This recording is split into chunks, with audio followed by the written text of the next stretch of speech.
Today's class is phrasal verbs. Okay, what is a phrasal verb? A phrasal verb is a verb plus preposition. Here are some examples. Get up, go out, turn up, switch on, look for, make up. But beware, some verbs have two prepositions, like look forward to. Point 1. Different prepositions. Here we have the verb to shout, but to shout to and to shout at someone. What's the difference? Okay, to shout to means friendly. Example, I was walking down the street when I saw Peter and I shouted to him, "Hi." However, to shout at means angrily. I was driving along when another driver nearly crashed into me, so I shouted at her. The important point is different prepositions change meaning. Point 2. Some verbs have lots of prepositions. For example, look.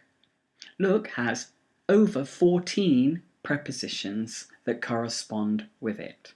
And here they are. At the top, look up, look at, look out, look around, look into, look after, look forward to, look for, look over, look about, look under, look back, look away, and look through. The important point is that some verbs have more than one preposition. Okay, try to remember some of these prepositions for the next exercise. Here, I'd like you to pause the slide and put in the correct form of look and its correct preposition. Okay, here are the answers. I'll read them to you and you can practice your pronunciation with me. I had to look up the word debt in a dictionary. Last night we were looking at my holiday pictures. Today I'm going to look around the shops for a souvenir. The police are looking into the crime. I've been looking for my mobile phone all day. Have you seen it? Could you look after my son this weekend? He said.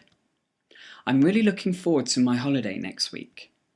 If I look back, I can remember when there were no computers.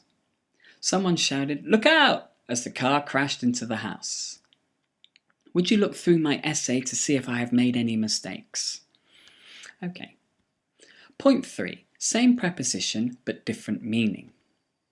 Here we have the verb make and its corresponding preposition up. But there are 5 different meanings. Can you think of any?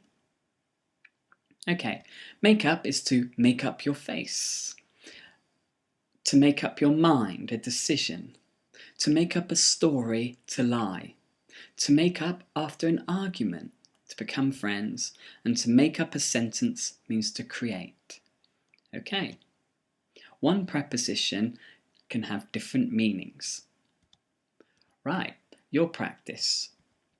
Here, I'd like you to put in the correct form of make. So pause the slide and put in the correct form. Here are the answers. I can't make up my mind which coat to buy. My girlfriend takes half an hour making up her face every morning. My girlfriend takes half an hour putting on makeup every morning is more common than the sentence before. Yesterday he had a big argument with his wife, but today they made up and he bought her a bunch of flowers. I've been trying to make up a sentence with the phrasal verb look at. Peter told me he had met Brad Pitt, but I think he's making it up. Because you are late for work, you will have to stay on and make up for it. Okay. Point 4. Separable or inseparable. Some phrasal verbs can be separated and some cannot. For example, can you sit down on that chair is fine, but can you sit that chair down is not fine. He had to lie, so he made up a story is fine. He had to lie, so he made a story up is correct too. So, this is your exercise. I'd like you to look through these sentences and decide if they're correct or incorrect. Please pause the slide. Okay, the answers. He took off his shoes is correct. Please write down this story is correct. I need to find information out is incorrect. My mobile phone has run power out of is incorrect. I tried a coat on is correct. I've given smoking up is incorrect. I shouted Peter too is incorrect. Unfortunately, there's no rules and this has to be memorized.